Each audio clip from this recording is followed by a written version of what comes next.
आप अंग्रेजी दवाओं से परेशान हैं या फिर रोगों से परेशान होकर संसार से उठ जाना चाहते हैं? उठ जाने से पहले नाड़ी वैद्य क्या क्लब ट्राइए और अपने सभी रोगों का आयुर्वेद में सही समाधान पाइए। साथियों, इस वीडियो को ज़्यादा से ज़्यादा लाइक करें, कमेंट करें, शेयर करें और चैनल को सब्सक्राइब करना ना भूलें। ओम शांति शांति शांति।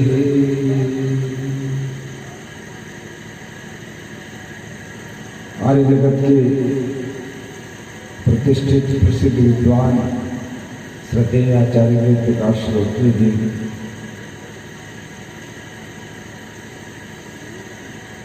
राम कथा में हम सभी को मंत्रमुग्ध कर आनंद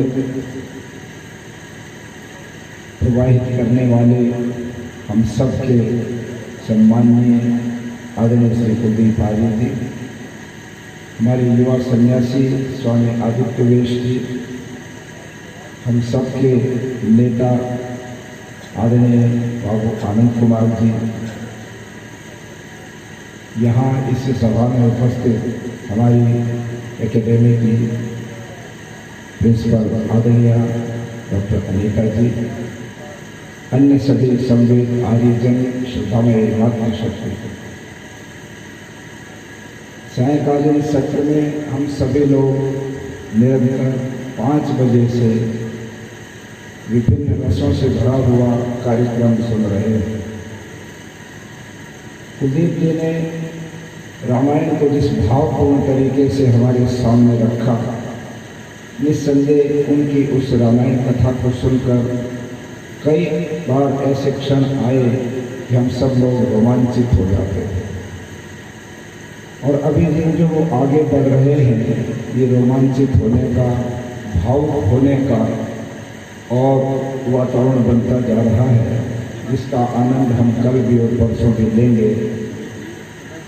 हमारे बीच में श्रद्धेय आचार्य वेद प्रकाश शास्त्री श्रोत्रिय जी, निस्संदेह उनकी जो व्यथा है, कई बार वो बहुत ही एक प्रकार से आक्रोशित होकर हम सब लोगों को निर्देश देते हैं।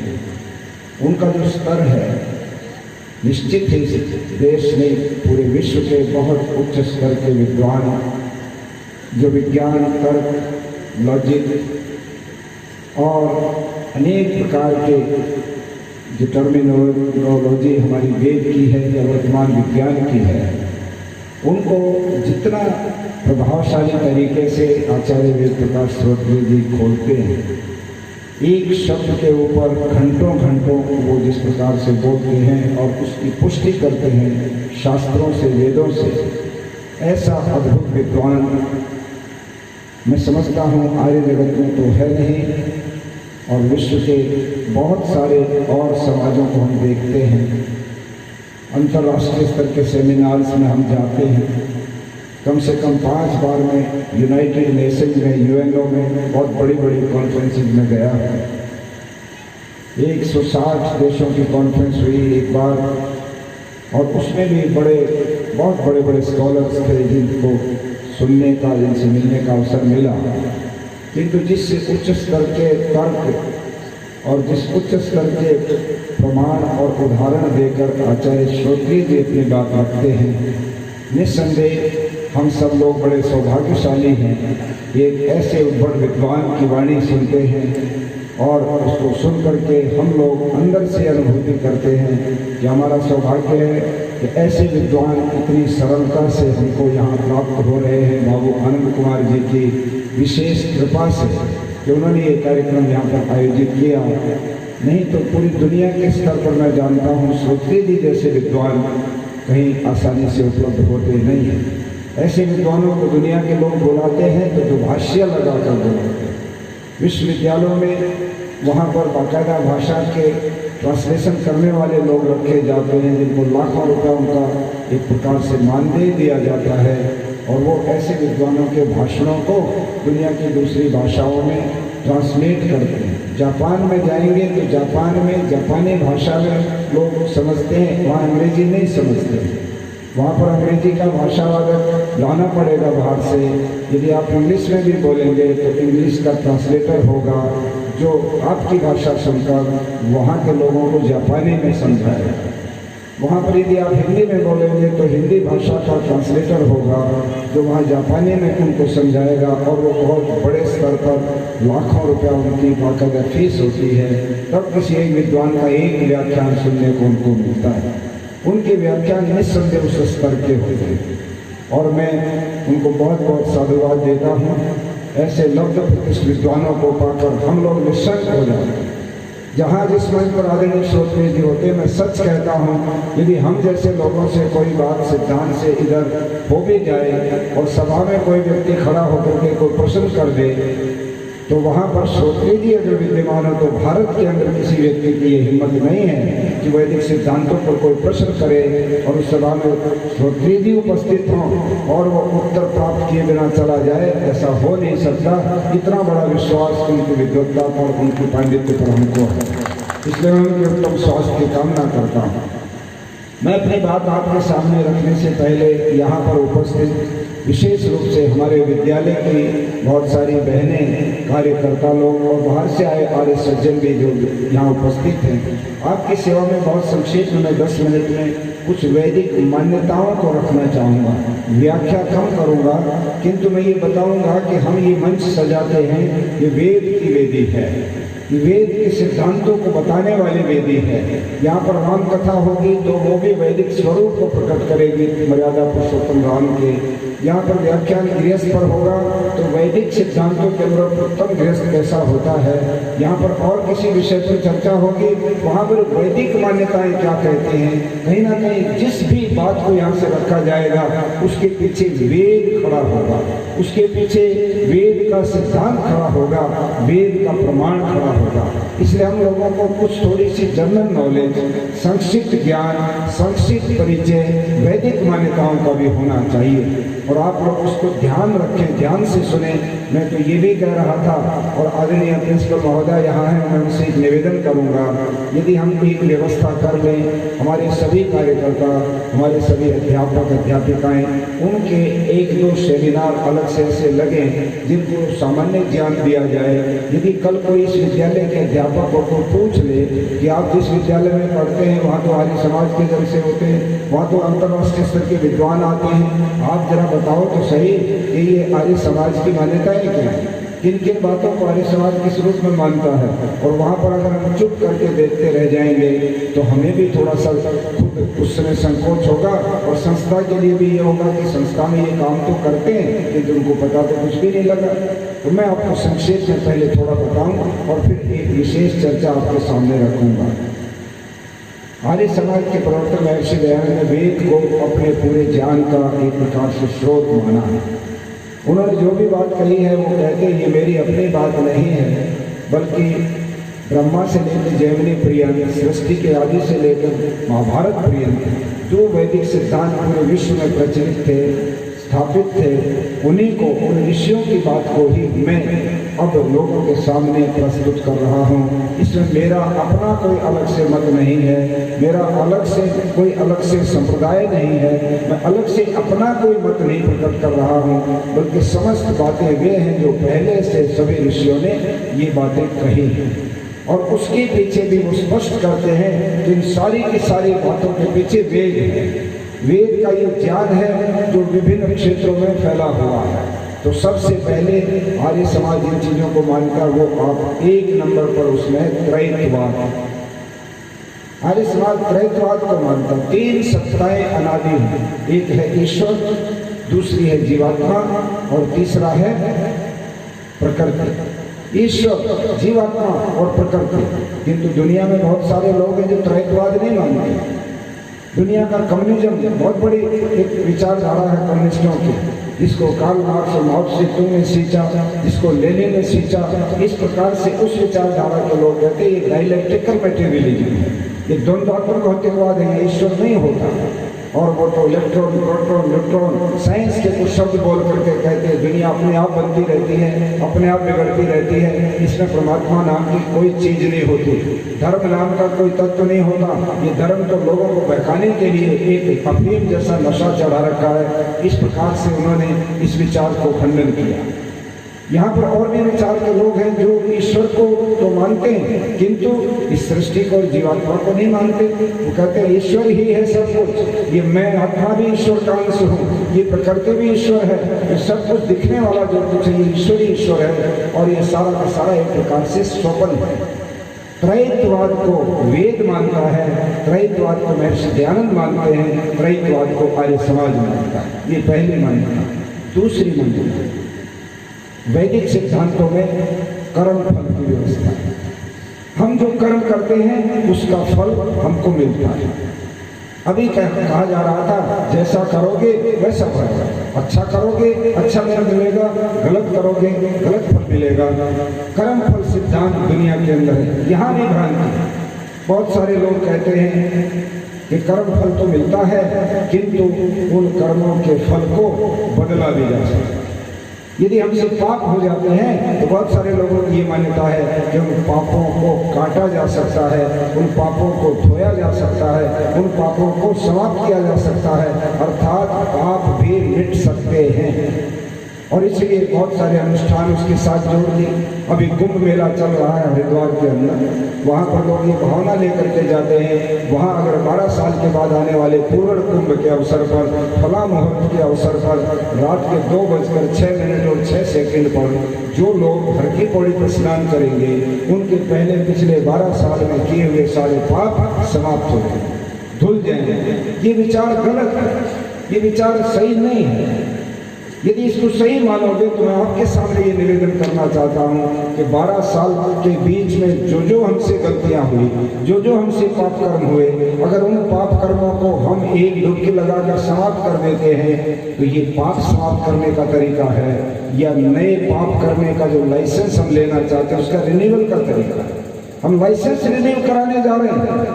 इसका मतलब ये हुआ कि सारी उम्र भर हम गलतियां करते जाएंगे और इस प्रकार के काल्पनिक धमकीन सारे के सारे जो इस तरह के जो अनुष्ठान उनमें जाकर के उन पापों को इकट्ठा करते जाएंगे। और वो पाप कर्म कहाँ जमा होते हैं? हमारे शरीर के जो अंतःकरण का महत्वपूर्ण हिस्सा है जिसको हम चित्त कहते हैं, उसके अंदर सारे पाप कर्म जमा होते जाते हैं संस्कार रूप में। और एक समय ऐसा आता है वो इतने अधिक हो जाते हैं, इतने अधिक हो जाते हैं, क्योंकि हमें धर्म गुरुओं ने निश्चिंत कर दिया है कि कोई परवाह मत करो, यदि तुमसे पाप हो गया, अत्याचार हो गया, कोई बलात्कार की तुमसे घटना घट गई, तुमने कोई डकैती कर ली, कोई डाका मार लिया, किसी की हानि कर दी और अनेक प्रकार के तुमसे गलत काम हो गए, कोई चिंता की बात नहीं है, हम तुम्हारी सिफारिश परमात्मा से कर देंगे, क्योंकि हम तो रोज उनसे मिलते हैं। और तुम्हारा केवल वहाँ स्वर्ग में जाने का पासपोर्ट ही नहीं बल्कि तुम्हारा वीजा भी लगवा कर हम देंगे और तुम सीधे स्वर्ग में जाओगे।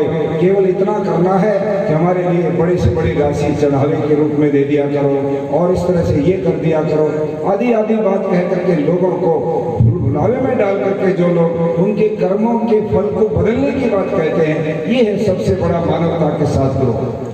और इसके कारण से आज सारी दुनिया के अंदर ये बहुत बड़े बड़े पाप घोटाले, दुनिया भर के अत्याचार हो रहे हैं। लोग निश्चित कर रखे हैं धार्मिक क्षेत्र के लोगों ने, ये आर्य समाज नहीं मानता।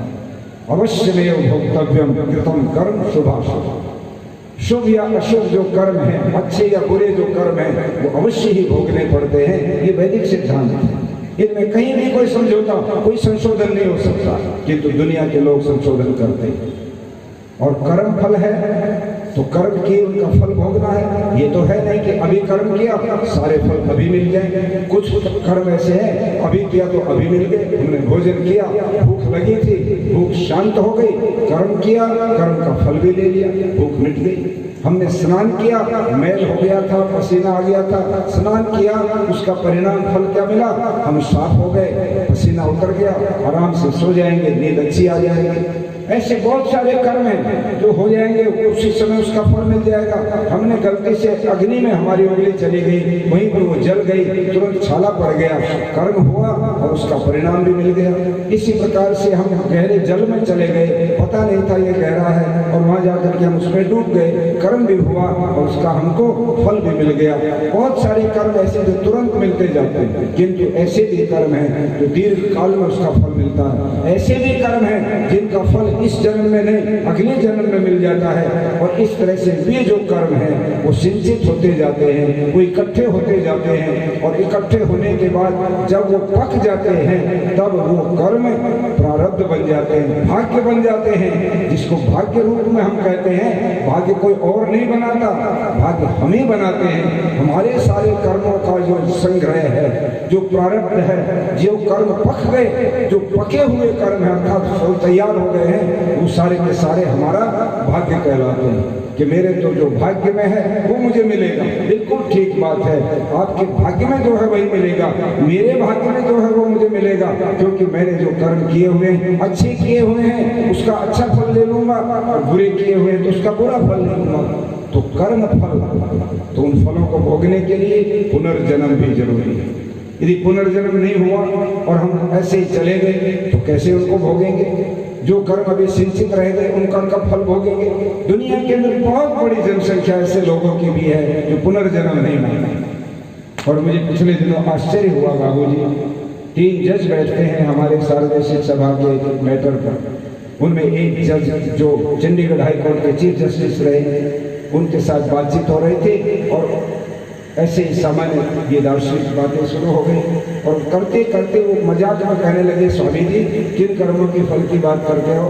हमारे जैन मत में तो सीधा सिद्धांत है कि यहीं पर है जो कुछ भी है फल और कर्म, अगला जो पुनर्जन्म है वो हम नहीं मानते, हमारे यहाँ पुनर्जन्म की कोई व्यवस्था नहीं है। तो मैं बड़ा आश्चर्य में पड़ गया कि ये कैसी बात कर रहे हैं, पुनर्जन्म को नहीं मानने वाले तो और ही बहुत सारे लोग हैं, ये भी कहाँ उसमें शामिल हो गए। तो जो लोग पुनर्जन्म नहीं मानते हैं उनके लिए कर्म फल कोई मायने नहीं रखता, और इसलिए वो क्या मानते हैं, इसी जन्म इसी जीवन में भोगना है, इसी में करना है, खूब मजे से करो, जिस तरह से भी करो, आगे तो कुछ है नहीं, क्योंकि आगे जन्म लेना नहीं, तो हमको परेशानी किस बात की? इससे बुराई बढ़ती है, इससे गलत काम बढ़ते हैं, इसमें आदमी निशंक हो जाता है, इसमें आदमी स्वच्छंद हो जाता है, क्योंकि उसके सामने कर्मों के फल का भय नहीं रहता, क्योंकि पुनर्जन्म नहीं मान रहे हैं। और उनके बड़े बड़े गुरुओं ने पुनर्जन्म के सिद्धांत को रिजेक्ट कर दिया, किंतु वैदिक सिद्धांत कर्म फल भी मानता है और उन फलों को भोगने के लिए पुनर्जन्म को भी मानता है। ये 3 बातें हो। चौथी बात, आर्य समाज और वेद अमैथुनी सृष्टि मानता है। आज दुनिया में विज्ञान मानता विकासवाद, डार्विन का विकासवाद। डार्विन ने एक सिद्धांत दे दिया कि अमीबा नाम का एक कोशी जीव है, और वो अमीबा से धीरे धीरे बढ़ते बढ़ते मछली, मेंढक और पता नहीं क्या क्या करके आखिर बंदर लास्ट पे आ गया, और बंदर के बाद मनुष्य बन गया। ये विकास से, इवोल्यूशन से हुआ है सृष्टि का विकास, किंतु हम इसको नहीं मानते, वेद इसको नहीं मानता। वेद मानता है सृष्टि के प्रारंभ में जब ये सृष्टि बनी उस समय अमैथुनी सृष्टि हुई, माता पिता नहीं थे, ये पृथ्वी को गर्भ बनाकर परमात्मा ने इसी में वो तत्व मिलाए जिनसे किसी बच्चे का शरीर का निर्माण होता है। वो दोनों के दोनों इस सृष्टि, इस पृथ्वी के अंदर ये गर्भ बनी, इसलिए पृथ्वी माता कहलाती है। ये प्रारंभ में जो अमैथुनी सृष्टि थी, इसी पृथ्वी में लोगों ने जन्म लिया, और वो जो पैदा हो गए उसके बाद स्त्री पुरुष दोनों आए, और फिर वो मैथुनी सृष्टि शुरू हो गई जो अब तक चली आ रही है। अमैथुनी सृष्टि और उसके पश्चात मैथुनी सृष्टि, ये सिद्धांत वैदिक है। हम उस सिद्धांत को नहीं मानते हैं कि ये विकास से सृष्टि बढ़ी। हम उस सिद्धांत को भी नहीं मानते कि हव्वा ने कोई फल खा लिया और उससे ये सृष्टि पैदा हो गई। हम उस सिद्धांत को भी नहीं मानते कि हाथ पर हथेली पर मैल इकट्ठा हो गया और देखते देखते गणेश जी उस पर पैदा हो गए। ये सब की सब बातें गपोड़े हैं, काल्पनिक हैं, अवैज्ञानिक हैं, सिद्धांत विरुद्ध है और लॉजिक से विपरीत बातें हैं। वेद और आर्य समाज इनको नहीं मानता। 5वीं, आर्य समाज 5 महायज्ञों को मानता है। 5 महायज्ञ हैं। एक गृहस्थ आश्रम के लिए, ब्रह्मचर्य आश्रम के लिए 2, सन्यासी के लिए 1, गृहस्थ के लिए 5, वानप्रस्थ के लिए 2। इस प्रकार से ये जो यज्ञ है अर्थात ये कर्तव्य है, ये वैदिक सिद्धांत में आते हैं, बाकियों में ये नहीं। 16 संस्कार मानते हैं। बच्चे के निर्माण के लिए पूरी दुनिया के अंदर आप घूम जाना, पूरी दुनिया को एक बार देख लेना, पूरे साहित्य को देखना, लाइब्रेरियों को जाकर के आप कंसल्ट करना, आपको ऐसा ग्रंथ नहीं मिलेगा जहाँ पर ये पता लगाया जा सके कि बच्चे का निर्माण कैसे होता है। जो बच्चा आज माँ के पेट में आ रहा है, आज पहले दिन पति और पत्नी जिसको उसका आधान करने के लिए आज तैयार हैं, उसके लिए भी वहाँ पर गर्भाधान जो है संस्कार महर्षि दयानंद ने दिया। और तीन ऐसे संस्कार हैं जो बच्चा माँ के पेट में तब होते हैं, गर्भाधान हो गया, पुंसवन हो गया, सीमंतोन्नयन हो गया। जैसे बच्चा पैदा हुआ तो जातकर्म संस्कार, अभी पैदा हुआ ही है, उसको कुछ नहीं पता है, वहाँ जातकर्म संस्कार, वहाँ यज्ञ नहीं होगा, यज्ञवेदी नहीं होगी, केवल पिता जाएगा और उसकी जिह्वा के ऊपर सवाखा जो है शहद में डूबा करके लिखेगा ओम आदि, वो उसकी प्रक्रिया है। और उसी बच्चे के वे संस्कार 8 वर्ष की उम्र तक 11 संस्कार पूरे हो जाते। किसी बच्चे के निर्माण के लिए 11 संस्कार 8 वर्ष की आयु तक हो जाने चाहिए, तब उस बच्चे के अंदर सही विचारधारा, सही संस्कार आप उतार सकते हैं।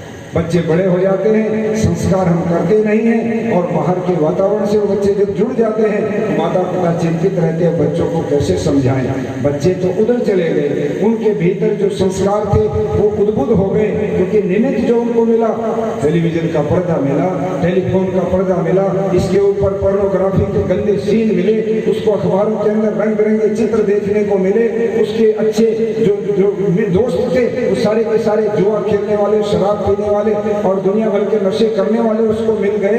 वो सारा समाज जो उसको मिला, बच्चे उधर खींचे चले गए। माता पिता तो उनको ब्रह्मचारी बनाना चाहते थे, उनको बहुत बड़ा महापुरुष बनाना चाहते थे, किंतु वो वातावरण उनको मिला ही नहीं, तो बच्चे हमारे हाथ से निकलकर ऐसी जगह चले गए जैसे पतंग की डोर कट जाती है तो वो पतंग मालूम नहीं कहाँ गिरेगा, ऐसे आज हमारे बच्चे हमारे हाथ से जब डोर कट गई तो वो पता नहीं कहाँ टिकेंगे, कहाँ जाएंगे।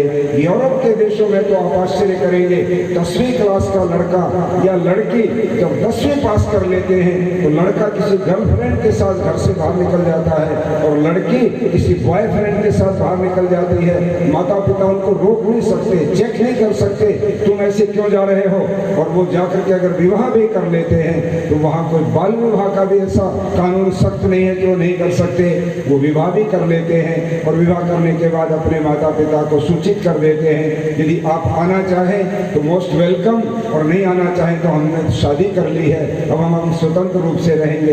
हॉलैंड के एक परिवार में मैं 15 दिन रुका। वो पूर्व में गए हुए सूरीनामी भारतीयों का एक परिवार था। सूरीनाम भारत के लोग आज से 160 साल पहले गए थे, अंग्रेज उनको मजदूर बना कर ले गए थे। इन्हीं बिहार के इस इलाके के बहुत सारे लोग जो वहाँ पर गए वो आजकल डच भाषा बोलते हैं, वो बहुत सारे लोग हॉलैंड आ गए और हॉलैंड में जिस परिवार में मैं ठहरा था वो वही सूरीनामी भारतीय थे, थोड़ी टूटी फूटी हिंदी भी बोल लेते थे, किंतु डच उनकी भाषा थी, थोड़ा अंग्रेजी भी बोल लेते थे। मुझे रुकने के लिए परिवार था, उसमें मैं रुक गया। एक उनका बेटा जयंत उसका नाम, वो 11वीं में पढ़ता था। रात के 2-2, 2:30, 3-3 बजे तक वो बच्चा अपने रूम के अंदर पता नहीं क्या क्या हुड़दंग करता रहता, कि साथ में मेरा भी कमरा था, मैं भी अब सोऊं कैसे, इतना डिस्टर्बेंस में मैं सो नहीं सकता, दूसरे के घर में हूँ, मैं उसको टोक भी नहीं सकता, तुम ऐसा क्यों करते हो, मैंने तो टाइम पास करना था। एक दिन मैंने माता पिता से पूछ लिया, आपका बेटा रात इतनी देर तक जागता है, सुबह 11 बजे उठता है, तब तक हम नाश्ता भी कर लेते हैं और बाहर निकलने की तैयारी भी कर लेते हैं। 10 दिन हो गए हैं आपके बेटे को मैंने ना आपके साथ बैठ के खाना खाते देखा, ना किचन में आपके साथ आकर के खड़ा हुआ देखा, ना मेरे साथ उसने आज तक बात की और मेरे साथ कोई भी इंटरेक्ट किया, कोई चर्चा की, मेरे साथ बैठ के नाश्ता किया हो, या मुझे एज ए अतिथि मानकर नाश्ता कराने के लिए उसने पहल की हो, ऐसा क्यों हो रहा है। दोनों माता पिता मुस्कुरा कर कहने लगे, ये यूरोप की संस्कृति है, ये भारत की संस्कृति नहीं है। हमारे बच्चे यहाँ पर पले बढ़े हैं और यहाँ जिस ढंग का वातावरण है, कभी ये 6 महीने के बाद हमारे पास नहीं रहेगा। हमारे 3 बच्चे और भी हैं, वो भी इसकी उम्र में चले गए। हम तो दोनों मियाँ बीवी अपने कहीं किसी नर्सिंग होम में सर्विस करते हैं और उसी से अपना गुजारा करते हैं। बच्चों के भरोसे हमारा भविष्य नहीं रहता, यहाँ ऐसी संस्कृति नहीं है। तो संस्कार जो ऋषि दयानंद ने दिए हुए हैं, ये दुनिया के किसी भी मजहब संप्रदाय या कहीं किसी समाज में आपको ऐसी व्यवस्था साइंटिफिक नहीं मिलेगी। 16 संस्कार हम मानते हैं, हम वर्णाश्रम व्यवस्था मानते हैं। कल मैं इसके ऊपर वेद के मंत्र के आधार पर चर्चा करना चाहता हूँ कि वर्ण और आश्रम समाज को कैसे उन्नति के शिखर तक ले जाने वाली व्यवस्था है। ये हम मानते हैं 4 आश्रम और 4 वर्ण जिस समाज के अंदर होते हैं वो समाज हमेशा उन्नति के शिखर पर जाता है। वो समाज हमेशा पूरे विश्व के ऊपर साम्राज्य उसका स्थापित होता है। इसलिए हम वर्ण व्यवस्था को मानते हैं। हम अष्टांग योग को मानते हैं। जो अष्टांग योग है महर्षि पतंजलि का, उसको हम वैदिक सिद्धांत के अनुरूप मानते हैं। यम नियम आसन प्राणायाम प्रत्याहार धारणा ध्यान और समाधि, ये जो एक क्रम है 8 अंगों का 8 सीढ़ियों का, इसके माध्यम से ईश्वर तत्व की तरफ बढ़ने की हम बात करते हैं। योग में भी आपने देखा होगा दुनिया भर के तरीके के योग हैं। कोई राजयोग चलाता है, कोई विक्रम योग चलाता है, कोई और अनेक प्रकार के नए नए योग खुल गए। योग के अर्थ बदल गए। अंग्रेजी का योग शब्द को योगा कर दिया और योगा में भी सिर्फ आसन के सिवाय और कुछ नहीं कराया जाता। कुछ थोड़े बहुत आसन सिखा देते हैं या शुद्धि क्रियाओं के कुछ थोड़ी क्रियाएं सिखा देते हैं। प्राण की प्राणायाम भी नहीं सिखाया जाता और आसन थोड़े बहुत सीखने के बाद कहते अब योग हो गया। किंतु योग का सही सच्चा अर्थ कि ईश्वर के साथ जुड़ना किसी भी आत्मा का, ये जो लक्ष्य है उसकी तरफ दुनिया में कोई नहीं जाता, हम उसको मानते हैं। इसी प्रकार से हम परमात्मा के स्वरूप के बारे में स्पष्ट हैं। हम ईश्वर को निराकार मानते हैं, ईश्वर को अनादि मानते हैं, सर्वव्यापक मानते हैं, सर्वशक्तिमान मानते हैं, सर्वांतर्यामी मानते हैं। अजर अमर, वो पैदा नहीं होता, वो किसी भी प्रकार से इस तरह से ईश्वर का जो स्वरूप है वो कभी भी रूपवान नहीं हो सकता, उसका कोई स्वरूप नहीं हो सकता, उसकी कोई प्रतिमा नहीं हो सकती। ये वैदिक सिद्धांत इस रूप में इसको हम स्वीकार करते हैं और ऐसे ही ईश्वर को मानना लॉजिक के ऊपर, विज्ञान के ऊपर, सृष्टि नियम के ऊपर खरा उतरता है। ये अगली मान्यता वैदिक स्वरूप की है। अवतारवाद को वेद नहीं मानता, अवतारवाद को आर्य समाज नहीं मानता कि जो मनुष्य रूप में धरती के ऊपर कोई भी व्यक्ति पैदा होता है वो बहुत महान आत्मा तो हो सकती है, वो महापुरुष तो हो सकता है, वो बहुत ऊंचा इंसान तो हो सकता है जो आम आदमी से गुणों में बहुत अधिक संपन्न होता है, किंतु वो ईश्वर नहीं होता, वो ईश्वर का अवतार नहीं होता। ईश्वर को अवतार लेने की कभी इस दुनिया में जरूरत नहीं पड़ती। वो इतना सर्वशक्तिमान है कि दुनिया के लोगों को उसने स्वतंत्र तो किया है किंतु उसको अपने फल भोगने के लिए स्वतंत्र बना रखा। उससे बाहर नहीं जा सकता कोई दुनिया का जीवात्मा।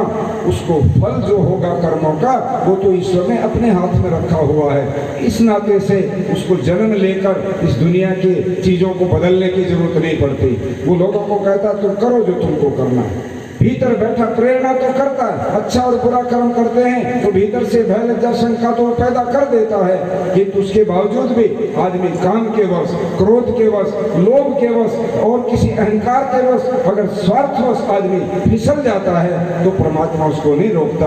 और ऐसे फिसलने वाले लोगों को समाज भी दंड देता है, कानून भी दंड देता है और बचा हुआ दंड ईश्वर भी उसको दंड देता है। इस नाते से परमात्मा जो है कभी साकार नहीं होता, वो निराकार है। और इसलिए उस निराकार की उपासना हम संध्या आदि और मेडिटेशन आदि इसके माध्यम से किया करते हैं। हम उस ईश्वर के 5 कार्यों को मानते हैं। परमात्मा के बारे में कई लोग पूछते हैं वो काम क्या करता है। ईश्वर के 5 कार्य हैं। नंबर 1, ईश्वर इस सृष्टि को बनाता है, इस सृष्टि को चलाता है, इस सृष्टि का संहार करता है, प्रलय करता है। चौथा काम जीवात्माओं को उसके कर्मों का फल देता है।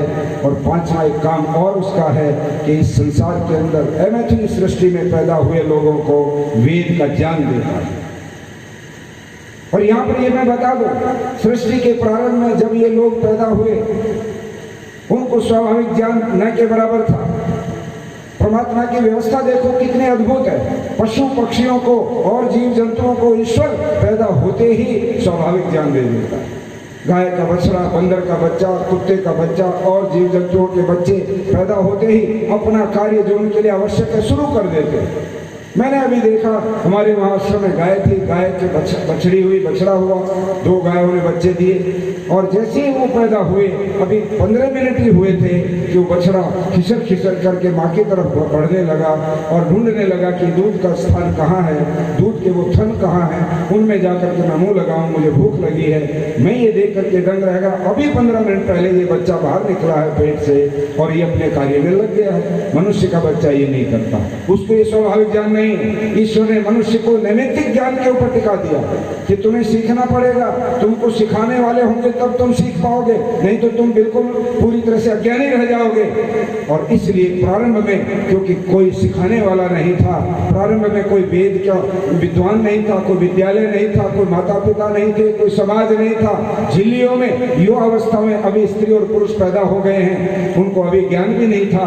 उस समय उस परम पिता परमात्मा ने जो माता की भूमिका में भी है, जो पिता की भूमिका में भी है, जो गुरु की भूमिका में भी है, उस परमात्मा ने उन प्रारंभ के उन लोगों को वेद का ज्ञान दिया 4 ऋषियों के हृदय में और उनको प्रेरित किया कि इस ज्ञान के द्वारा तुम अपने जीवन को आगे बढ़ाओ, उन्नति करो। उस ज्ञान को दिए हुए ज्ञान को श्रुति ज्ञान भी कहते हैं, क्योंकि वो सुनने से भी आगे बहुत देर तक बढ़ा। लिपि में तो बहुत बाद में वो ज्ञान आया, प्रारंभ में तो वो श्रुति ज्ञान रहा और सुन सुन करके विद्वान और ऋषि लोग उस ज्ञान को सुनते रहे, आगे लोगों में बांटते रहे। आज भी ये प्रमाण मिल जाते हैं, बहुत सारे बच्चे, बहुत प्रतिभावान बच्चे, बुद्धिमान बच्चे यजुर्वेद कंठस्थ करते, सामवेद कंठस्थ करते। गुरुकुलों में तो अष्टाध्यायी के 4000 सूत्र रटाए जाते और वो 1-1.5 घंटे में आंख बंद करके शुरू से लेके वृद्धि राधे चेतन में एको गुण वृद्धि यहाँ से शुरू करके आखिरी तक बोलते चले जाते हैं। और गुरुकुल का आचार्य उनको फिर इनाम देता है कि इस बच्चे ने एक टक सारे के सारे अष्टाध्यायी के सूत्र सुना दिए, इसको घी देंगे, इसको पैसा देंगे, इसको और कुछ इनाम देंगे। इस तरह से आज भी ये परंपरा देखने को मिलती है। तो प्रारंभ में तो ये परंपरा थी, इसलिए ईश्वर ने उस समय वेद का जो ज्ञान दिया था वो भी एक विशेष बात है जो और दुनिया में दूसरी जगह ऐसा कोई भी चीज देखने को मिलती नहीं है। इस प्रकार से हम ज्योतिष के क्षेत्र में बहुत कुछ दुनिया फंसी रहती है। आर्य समाज और महर्षि दयानंद गणित ज्योतिष को मानता है, फलित ज्योतिष को नहीं मानता। हम राशिफल आदि के द्वारा तंत्र मंत्र, जादू टोने और गंडे ताबीज और इस तरह के नगीने पहन करके हम जादू की तरह से चीजों को जो करने की बात करते हैं, बीज मंत्र के द्वारा चीजों को बदलने की बात करते हैं, आर्य समाज इसको नहीं मानता। आर्य समाज कहता गणित ज्योतिष सही है किंतु फलित ज्योतिष गलत है। राशिफल के बारे में यहाँ पर पढ़े लिखे लोग बैठे, मैं आपसे एक बात निवेदन कर दूं, आप राशि का जो पन्ना आता है सप्ताह में एक बार 7 दिन के, उसमें राशियों के फल लिखे होते हैं। जो लोग इस सप्ताह में इस राशि के लोग हैं उनका क्या जीवन का आगे परिणाम होगा उसमें लिखा रहता है। परंतु आश्चर्य होता है 750 करोड़ लोग इस पृथ्वी पर रहते हैं इस समय। 750 करोड़ लोगों के कोई न कोई नाम जरूर है सब लोगों के, और उन नामों का पहला अक्षर किसी न किसी राशि में फिट हो जाता है।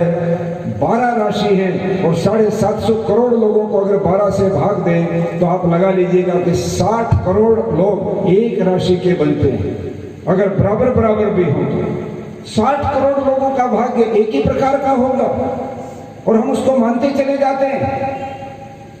आश्चर्य मुझे होता है कि राम और रावण की एक ही राशि होने के बावजूद भी एक तरफ राम की हम मर्यादा पुरुषोत्तम राम की कथाएं सुन रहे हैं, जय जयकार कर रहे हैं, हर वर्ष राम लीला होती है तो राम के जुलूस निकलते हैं और राम को देखने के लिए उमड़ पड़ती है जनता, उस रावण के बुत जलाए जाते हैं, किंतु राशि एक ही है। ऐसा क्यों? राशि के तो फल बराबर आने चाहिए। कृष्ण और कंस की एक ही राशि है, फिर भी कंस की निंदा हो रही है और कृष्ण की जय जयकार हो रही है। ऐसा क्यों? सीता और शूर्पणखा की भी एक ही राशि है और बहुत सारी राशियां मैं आपको गिनाता चला जाऊंगा। हमारे इस उत्तर प्रदेश में कई नेता हैं जिनकी वही राशि है। मायावती की भी वही, मुलायम सिंह की भी वही, मनमोहन सिंह की भी वही और मोदी जी की भी वही। अब मोदी जी का तो मैं पिछला नाम जान के कह रहा हूँ, हालांकि उनका तो नरेंद्र नाम है, किंतु मोदी को अगर हम पहले कर लें, क्योंकि कई बार नरेंद्र हट जाता है और हम उसके नारे मोदी मोदी मोदी मोदी करते हैं, तो अगर मोदी की राशि मान ली जाए तो बराबर हो गए। किंतु मैं यहाँ पर कहना इतना ही चाहता हूँ कि राशिफल के नाम पर जो हम लोग इस तरह से उसके अंधे भक्त बन जाते हैं, ये सारी की सारी चीजें काल्पनिक हैं, ये गलत हैं। इससे कोई किसी व्यक्ति के भाग्य का निर्णय नहीं हो सकता है, इसको हमको समझना चाहिए। वैदिक सिद्धांत में इसको हम नहीं मानते। तंत्र मंत्र और दूसरी प्रकार के जादू टोने, आप देखिए कितना आश्चर्य होता। हम घर से निकले, एक आदमी को छींक आ गई। छींक आना इस शरीर का स्वभाव है। यदि कोई नाक में कोई चीज चली जाए या कोई पानी चला जाए, खाने की कोई चीज चली जाए, हमको छींक आ जाएगी। ये स्वभाव है शरीर में। छींक आ गई तो एकदम कहेंगे अरे उपसर्पण हो गया, छींक आ गई, अभी रुक जाओ, बाहर मत जाओ, थोड़ी देर रुक के जाना, कोई ना कोई घटना घटने वाली है। अब छींक के साथ घटना का क्या ताल्लुक है? हम चल रहे हैं, कार में बैठे हैं, आगे से बिल्ली रास्ता काट गई और बिल्ली को रास्ते को काटता देखते ही हम एकदम चुप हो जाते हैं, रुक जाओ, कुछ ना कुछ गड़बड़ होने वाली है। ना बिल्ली को पता इस गाड़ी में कौन बैठे हैं, ना हम जानती है बिल्ली कहाँ की है, क्या जानती है, क्या पढ़ी लिखी है। बिल्ली रास्ता काट गई तो हम लोग उसको ही एक तरह से अपशकुन मान बैठते हैं। अनेक तरह की बातें। और पिछले दिनों तो बड़ा आश्चर्यजनक बात हुई, विज्ञान को चैलेंज दे दिया इस पाखंड ने। फ्रांस से जो राफेल नाम के जहाज आए, आपको पता है उसकी पूजा कैसे हुई थी? हमारे देश से एक पंडित को जो वहां पर कर्मकांड कराना था उसको ले जाया गया, और वो क्या ले गए? नींबू और हरी मिर्च की माला। और वहां पर पेरिस के अंदर जाकर उस राफेल जहाज के टायर के नीचे एक माला जिसमें नींबू थे, जिसमें हरी मिर्च थी, वो रखी गई। उसके ऊपर उसको पहनाया गया, वहां पर उसके अनुष्ठान किए गए और फिर कह दिया अब बेखटके इसको ले चलो, ये राफेल अब दुनिया में कभी किसी के काबू नहीं आएगा, क्योंकि नींबू की माला जब पड़ गई इसके पैर के नीचे, हरी मिर्च इसके नीचे डाल दी है, अब सारी चीजें क्लियर हो गई। साइंस फेल कर दिया, केवल इस नींबू की माला और इस हरी मिर्च की माला ने। ये कहां से क्या चीज आ गई? कौन सी ताकत इस नींबू खाने की चीज है, हरी मिर्च सब्जी में डालने की चीज है, और वो विज्ञान के फैसले लिए जा रहे हैं। हम लोग कहां चले गए? कहां हमारा माइंडसेट काम कर रहा है? इसलिए मैं कहना चाहता हूं वैदिक सिद्धांतों के अंदर बहुत अधिक वैज्ञानिकता और लॉजिक है, तर्क है। और जहां भी तर्क हो, और ऋषि दयानंद की देन देखो, ऋषि दयानंद ने पूरी दुनिया के लोगों को एक बात की, दुनिया के लोगों मैं जो कह रहा हूं, मेरा आग्रह नहीं है कि मेरी बात जो कि तुम आंख मीच के मानो, मैं तुमको सवाल पूछने का अधिकार देता हूं, तुम प्रश्न पूछो। और उन्होंने 3 D ऋषि दयानंद ने लोगों को दी, 3 D। टू डाउट, शंका करो। हम हवन करते हैं, शंका करो, क्यों कर रहे हो हवन, क्यों जला रहे हो घी, इससे क्या निकलेगा? जवाब देना पड़ेगा हमारे विद्वान को। क्यों घी जलता है, जलने से क्या उसका परिणाम आता है, उसमें कौन कौन सी गैसें निकलती हैं, और ये कैसे सर्कुलेट होकर पूरे वायुमंडल के अंदर एक परिवर्तन ला देती हैं, इसकी प्रोसीडिंग क्या है, प्रोसेस क्या है हवन की, बताना पड़ेगा। टू डाउट, सवाल उठाओ, टू डिबेट, और सवाल के ऊपर बहस करो, शास्त्रार्थ करो, संवाद करो, इंटरेक्ट करो, चर्चा करो, और आखिरी में यदि नहीं सहमत हो पाते तो डिसाइड। आप मत मानिए, अगर आपको स्वीकार्य नहीं है तो फिर बहस करेंगे, फिर चर्चा करेंगे। आज ही समाज आंख मीच कर किसी बात को मानने के लिए किसी के लिए बाधित नहीं करता, किंतु आप देखेंगे किसी भी धर्म समाज में चले जाइएगा, वहां पर अगर आपने कोई प्रश्न पूछा, आपको कहेंगे बैठ जाइए, धर्म का मंच है ये, धर्म के ऊपर सवाल नहीं उठाए जाते, भगवान के ऊपर सवाल नहीं उठाए जाते, कर्मकांड के ऊपर सवाल नहीं उठाए जाते, बीज मंत्र पर सवाल नहीं उठाए जाते। कोरोना के काल में मुझे वो व्यक्ति ढूंढने को मैंने प्रयास किया, मैं बाहर तो नहीं निकला, किंतु मैंने कुछ लोगों को टेलीफोन से कहा कि एक महात्मा हमारे देश में है जो अमेरिका के सीनेट में जाकर के भी सम्मानित होते हैं, लंदन की पार्लियामेंट में भी सम्मानित होते हैं, और मेरे देश के राष्ट्रपति भी उनको सम्मानित करते हैं। किस बात के लिए? कि इन्होंने बहुत बड़ी इजाद कर दी भारत में कि 2 लाइन का बीज मंत्र बोलते हैं और 4th लेवल की कैंसर भाग के खड़ी होती है, शरीर में से आउट हो जाती है। भयंकर से भयंकर रोग उस बीज मंत्र के बोलते ही समाप्त हो जाते हैं। ये दावा करते हैं कुमार स्वामी नाम के एक संत भी नहीं है। कभी सफेद कुर्ता पजामा दिखते हैं, कभी एक कुर्ता भगवा नीचे सफेद दिखते हैं, कभी नीचे भगवा तो ऊपर सफेद दिखते हैं। केवल दाढ़ी से तो कोई संत होता नहीं है। परंतु हमने जब उनको सुना तो कोरोना जब आ गया तो हमने भी तलाश की कि अब मौका है, अब बीज मंत्र अगर मिल जाए तो पूरी दुनिया का कल्याण हो जाएगा। कहाँ हैं कुमार स्वामी जी? मैंने कहा ढूंढ तो लाओ, अब मौका आओ। सारे सिविल अस्पतालों में लोगों की जो दुर्गति हुई है, डॉक्टर नजदीक नहीं आ रहा, रोटी वाला भी खिड़की में से रोटी रख के भाग गया, किट पहन के आते, भूतों की तरह से रोगी की बात भी नहीं करना चाहते, दूर खड़े खड़े कह रहे कि ले लो रोटी खानी है तो हम आपके पास नहीं आएंगे, मर गए तो लाश घर वालों को नहीं मिलेगी, उसके अंदर विद्युत के सौदागर में जला दिए जाएंगे। कितना भयंकर रूप था इस कोरोना का। हमने कहा कुमार स्वामी जी, यदि आपके बीज मंत्र में शक्ति है, अब आपको आना चाहिए, सारी दुनिया आपका लोहा मान लेगी। आओ, दुनिया परेशान है, एक एक दिन के अंदर 2-2, 3-3 हजार डेड बॉडी न्यूयॉर्क के बड़े बड़े हॉस्पिटलों से निकल रही थी। तब उस समय मैंने कहा था, किंतु कुमार स्वामी जी का कहीं भेद नहीं मिला। दुख निवारण में उनके शिविर बंद हो गए और एक भी जगह ये नहीं मालूम पड़ा कि उनके बीज मंत्र का प्रभाव अब कहाँ खोया गया। ये जो इस प्रकार की बातें धर्म के क्षेत्र में चली आई, ऋषि दयानंद ने इनको चैलेंज दिया।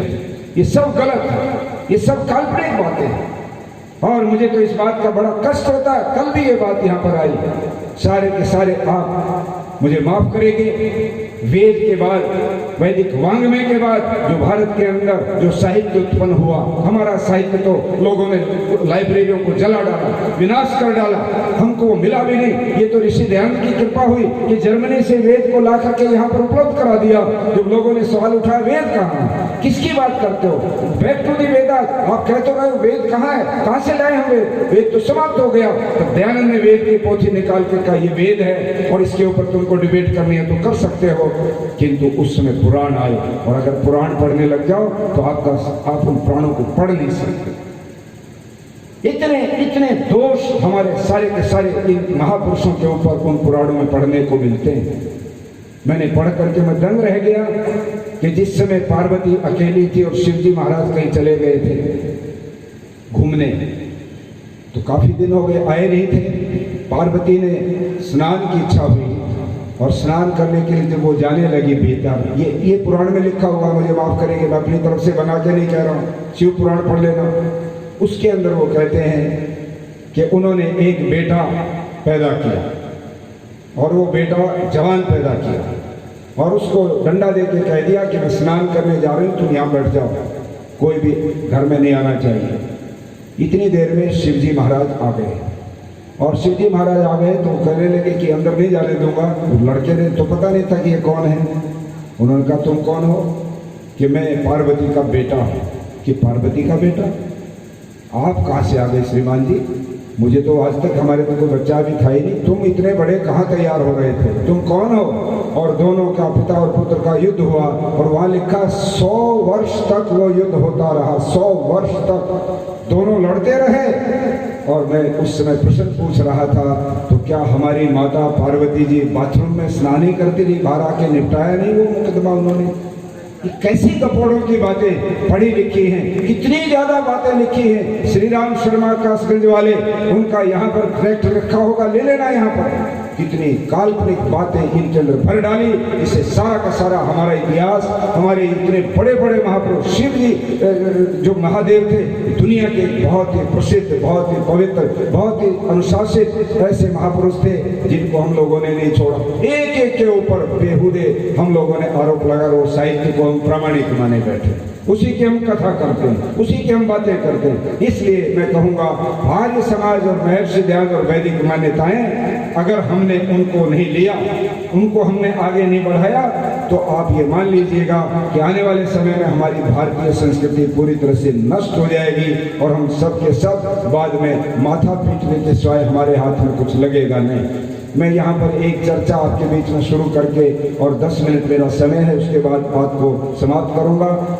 श्रद्धेय आचार्य जी ने एक बात आपके सामने रखी थी, पढ़ा लिखा समाज है, उसको मैं जो जिस प्रकार से व्याख्या करता हूँ, मैं समझ पाया हूँ, वो आपके सामने रखना चाहता हूँ। मैंने प्रारंभ में ये जितनी वैदिक मान्यताएं थी उनको क्रम से सुनाया, तो उनमें एक बात आई थी कर्म फल। वेद का एक मंत्र है यजुर्वेद के 40वें अध्याय का दूसरा मंत्र, और उस मंत्र में कहा है कुर्वन्ने वे कर्माणि जिजी विशेषतम समा एवं त्वयि नान्यथे तो अस्तु न कर्म लिप्यते न रहे।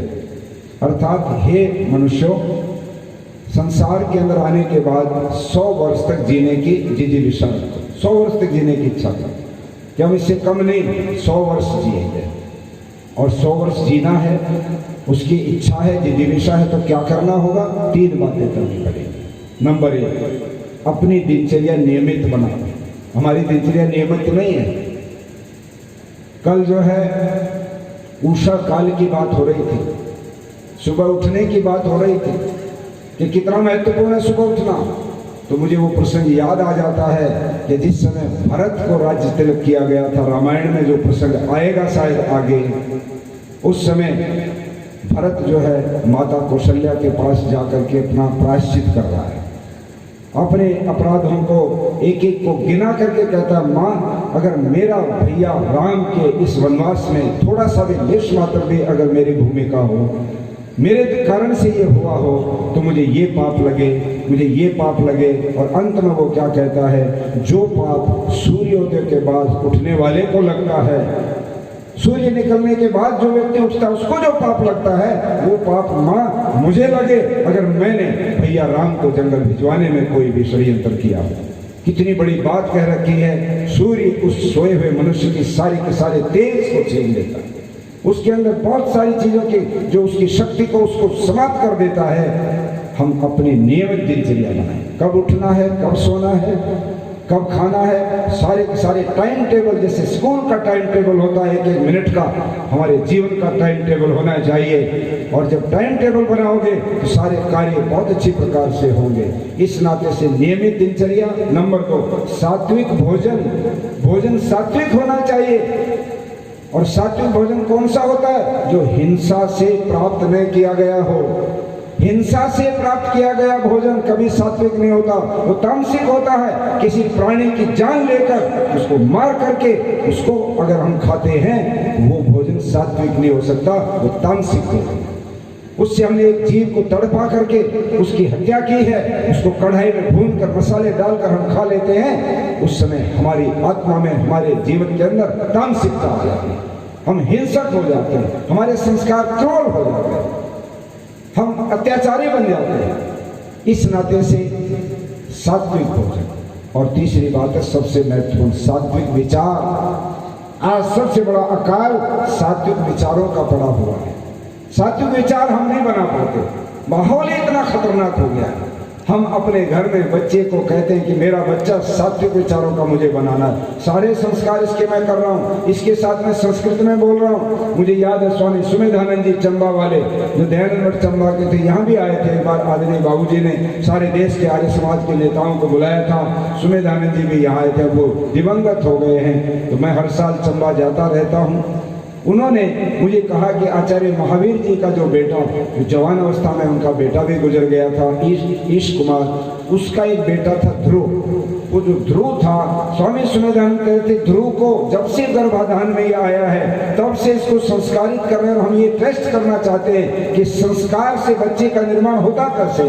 जब ये बोलने लगेगा, इसके साथ पूरा संस्कृत संभाषण होगा, इसके सारे के सारे संस्कार होंगे और इसको हम बहुत ही बढ़िया बच्चा बनाएंगे। ये वो परीक्षण उस समय कर रहे थे, किंतु वो चीज स्वामी जी बीच में चले गए और वो परीक्षण एक प्रकार से बीच में ही छूट गया और वो आगे नहीं बढ़ पाया। कहने का मेरा मतलब ये है कि जो कहाँ बात थी पता नहीं किधर घूम गई। सात्विक विचार, सात्विक विचार। हम बच्चे को अच्छा बनाना चाहते हैं। हमने कहा बाहर तो गंदा माहौल है, दीवार पर जाते ही गंदे पोस्टर चिपके मिलेंगे, कान फोड़ू जो है रेडियो और टेलीविजन के गाने सुनने को मिलेंगे, गंदे बच्चे उनके साथ बच्चा नहीं जाए, हम तो घर में ही रखेंगे। किंतु आप घर में भी कब तक रखोगे, घर में भी बाहर से आने वाली आवाजें उस बच्चे को प्रभावित करती, पूरी व्यवस्था का सवाल है। इसलिए सात्विक विचारों का काल है। हम लोगों को अपने विचार सात्विक बनाने, जिस व्यक्ति के सात्विक विचार हो जाते हैं उसका जीवन कभी भी पतन की तरफ नहीं जा सकता है। 3 बातें जिसकी होंगी वो 100 वर्ष तक जिएगा। अब सवाल यहाँ पर आता है कर्म फल। हम कर्म जो करते हैं, कोई भी व्यक्ति ये न माने कि मैं तो खाली रहता हूँ कुछ नहीं करता।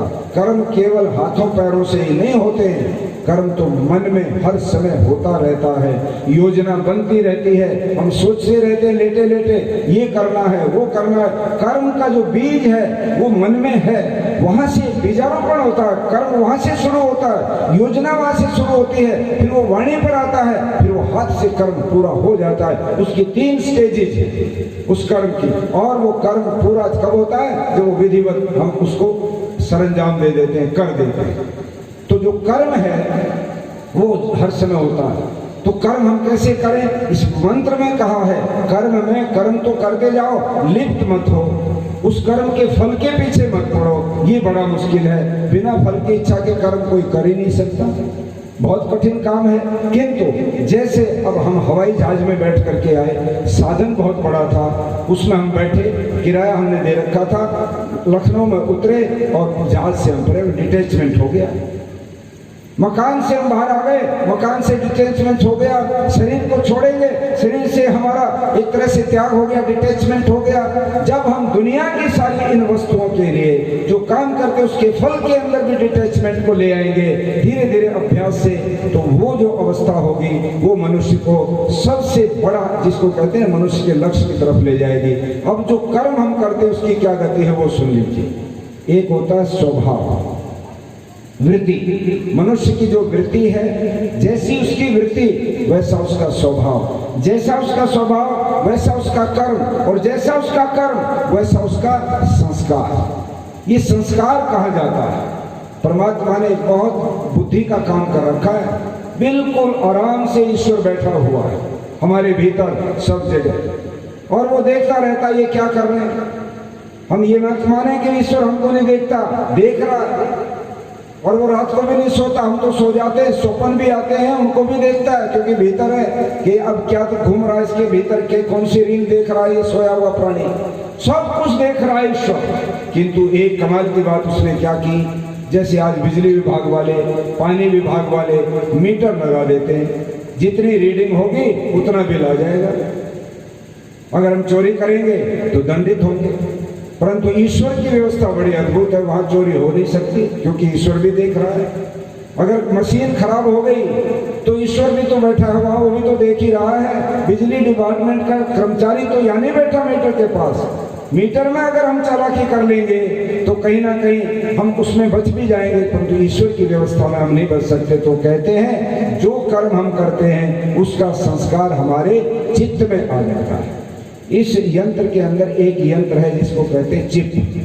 कंप्यूटर के इंजीनियर ने इसमें चिप डाल रखा, चिप को निकाल दो ये काम नहीं करता, चिप को डाल दो तो ये सारी मेमोरीज को ले लेता। ये 2 कैमरे लग रहे हैं, इसमें मेरा चित्र भी जा रहा है, इसमें मेरा भाषण भी जा रहा है, मुझसे पहले आचार्य जी का भी यही रिकॉर्डिंग हो गई, उससे पहले कुलदीप जी की भी पूरी कथा इसमें रिकॉर्डिंग हो गई, पीछे के सारे बैनर्स भी इसमें आ रहे हैं, सब कुछ इसमें स्टोर हो गया है। और ये स्टोर हो गया, अब इसको एक छोटे से पेन ड्राइव में डाल के रखा जाएगा, आने वाले 100 वर्ष के बाद भी इसको देख लेंगे हम।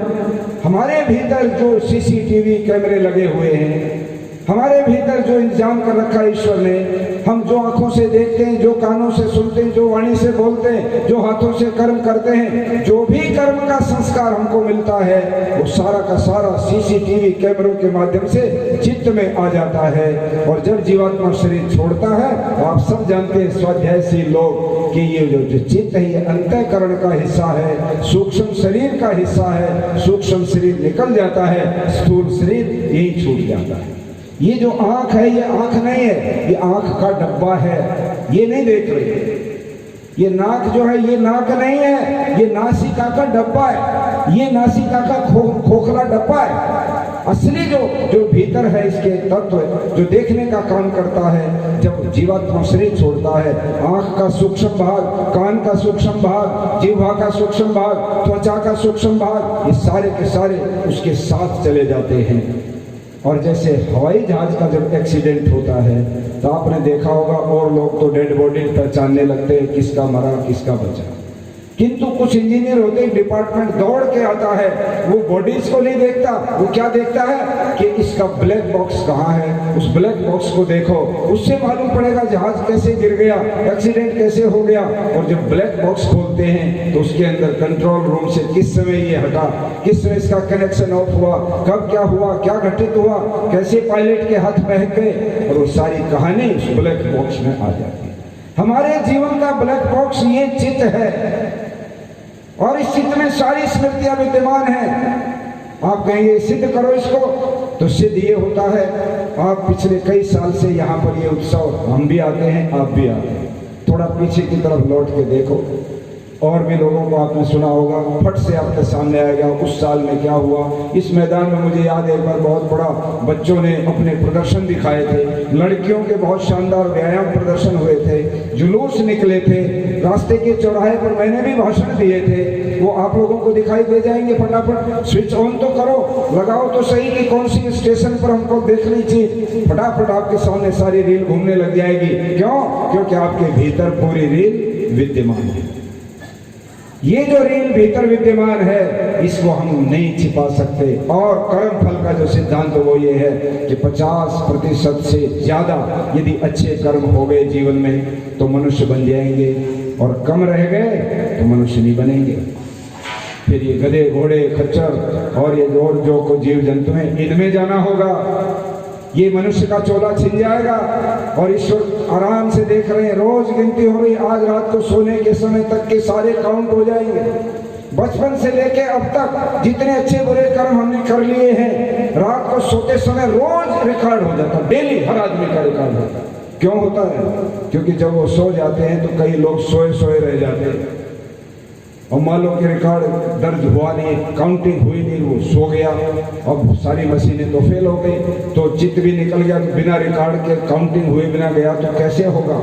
और आजकल आपने देखा होगा लोकसभा के 20 लाख वोटों को 4 घंटे में गिन देते हैं आजकल कंप्यूटर से। और आने वाले 10 साल के बाद, मेरी बात को याद रख लेना, 10 साल के बाद 1 मिनट के अंदर हर पोलिंग बूथ से कनेक्शन होगा, कंट्रोल रूम का बटन दबाया जाएगा, हर बूथ का रिकॉर्ड 1 मिनट में आएगा, कौन जीता कौन हारा फटाक से रिजल्ट आएगा। जैसे इस चित्त का रिजल्ट निकलते ही आता है कि इस जीवात्मा के अच्छे कर्म कितने और बुरे कर्म कितने, और इसको कौन सी योनि चाहिए, तो ईश्वर फौरन उसका निर्णय करते हैं, उसके अनुरूप उसके माता पिता तलाशते हैं और वहां पर उसको भेज देते हैं और वो जन्म लेता है। मैं आचार्य जी से क्षमा मांगते हुए अपनी ओर से एक बात जोड़ा करता हूं, मुझे नहीं पता वो सिद्धांत के रूप से सही है या गलत है, इसका निर्णय आचार्य जी करेंगे क्योंकि वो अथॉरिटी है।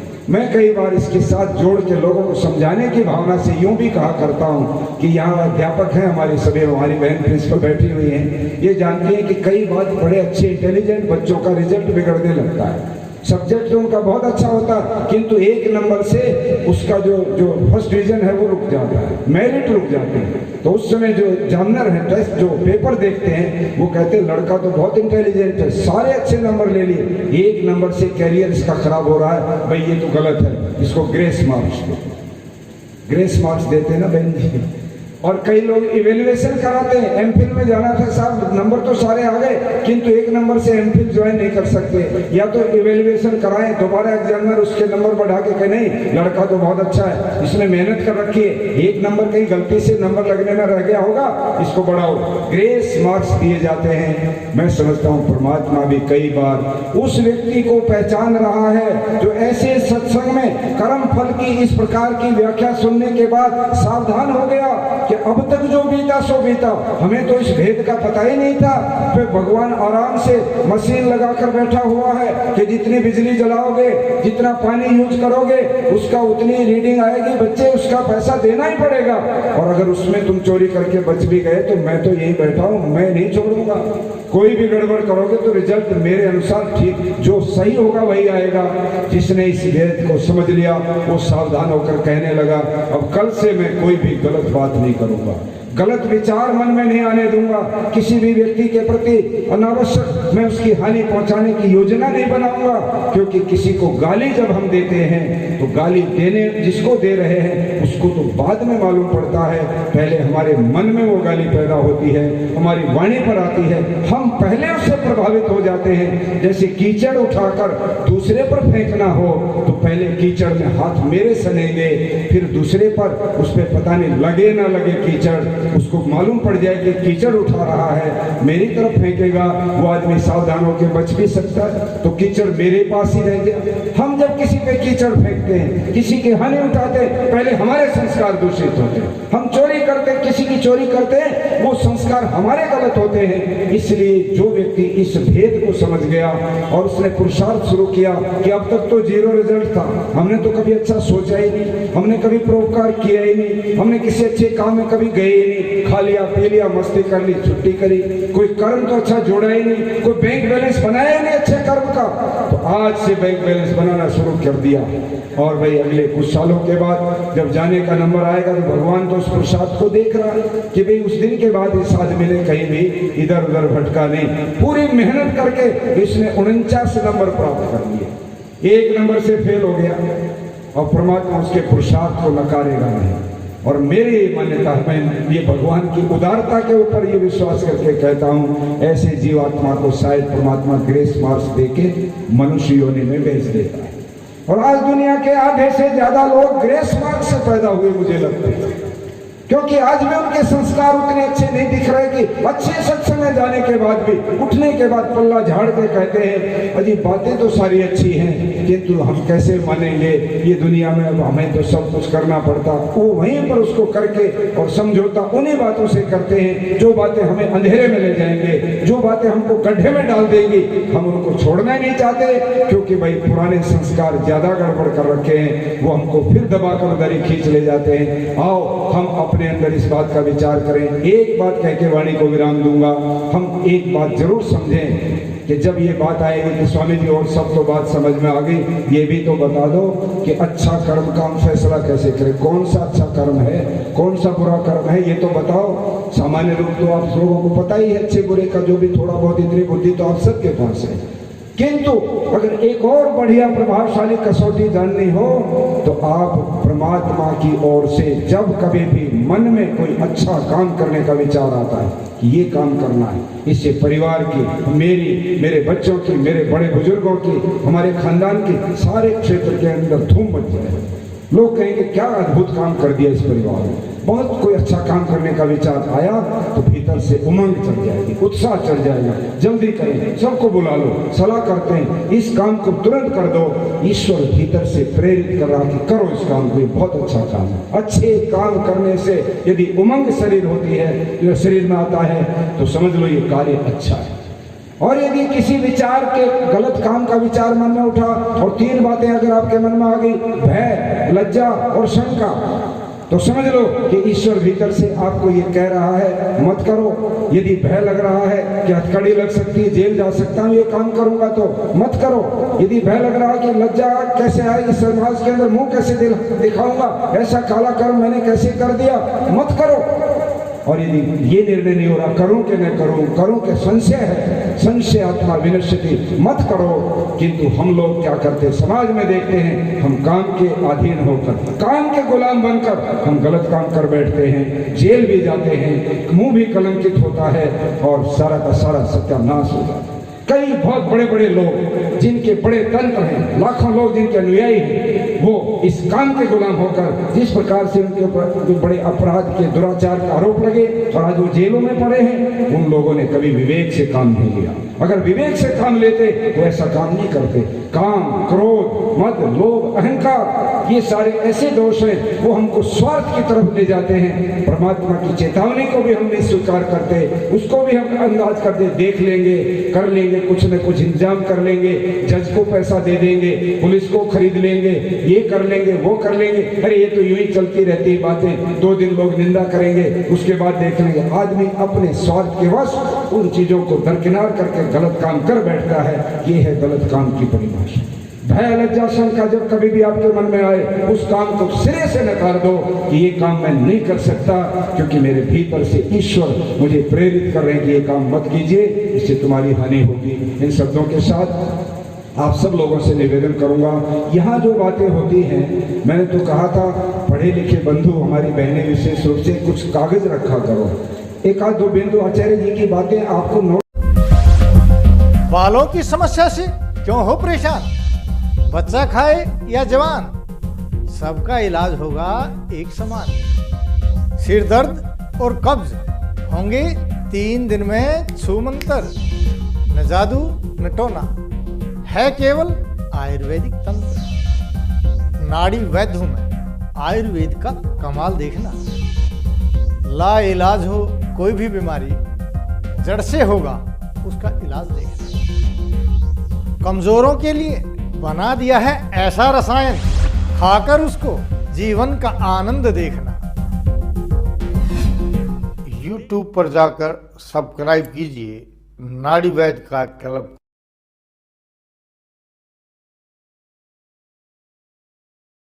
साथियों, इस वीडियो को ज़्यादा से ज़्यादा लाइक करें, कमेंट करें, शेयर करें और चैनल को सब्सक्राइब करना ना भूलें।